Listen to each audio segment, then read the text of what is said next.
चतुर बुढ़िया और मूर्ख चोर की कहानी। एक बार की बात है, एक चोर किसी घर के अंदर चोरी करने के इरादे से घर में घुसा और उसने कमरे का दरवाज़ा खोला। कमरे का दरवाज़ा उसने जैसे ही खोला, उसने देखा कि हॉल में एक बूढ़ी औरत सो रही है। वह चुपचाप दबे पाँव से घर के अंदर आया और उसने चोरी करना शुरू किया। चोरी करते समय उससे कुछ सामान गिर गया। सामान गिरने की आवाज़ सुनकर वह बूढ़ी औरत जाग गई। चोर को कमरे में देखकर बूढ़ी औरत घबरा गई। घबराकर उसने अपने दिमाग से सोचा और फिर कहने लगी, बेटा, तुम देखने में तो किसी अच्छे घर से लगते हो।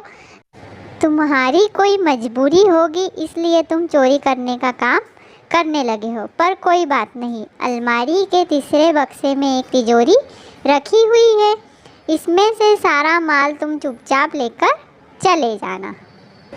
बूढ़ी औरत की बात सुनकर चोर बहुत प्रसन्न हुआ और मन ही मन सोचने लगा, चलो मेरा काम हो गया है। पर बूढ़ी औरत ने चोर को अपने पास बुलाया। हाँ बेटा, पहले मेरी बात सुनो और मुझे इसका मतलब बताओ। मैंने तुम्हारे आने के पहले एक सपना देखा। सपने में मैं एक रेगिस्तान में खो गई। तभी मेरे पास एक चील आई और उसने जोर जोर से 3 बार बोला, पंकज पंकज पंकज। इसके बाद मेरा सपना खत्म हुआ और मैं जाग गई। अब तुम बताओ, इस सपने का मतलब क्या है? बूढ़ी औरत की बात सुनकर चोर सोच में पड़ गया और सोचने लगा कि इस सपने का मतलब क्या हो सकता है।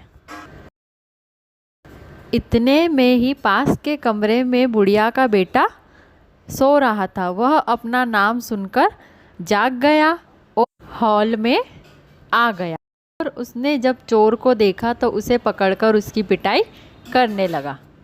डिशुम डिशुम डिशुम डिशुम। चोर की थोड़ी पिटाई होने के बाद बुढ़िया ने अपने बेटे से कहा, बस करो बेटा, अब इसे अपने किए की सजा मिल चुकी है। तब चोर ने कहा, नहीं नहीं, मुझे और मारो ताकि मुझे अपनी गलती का एहसास हो और मुझे आगे से याद रहे कि मैं चोर हूँ, सपनों का मतलब बताने वाला नहीं।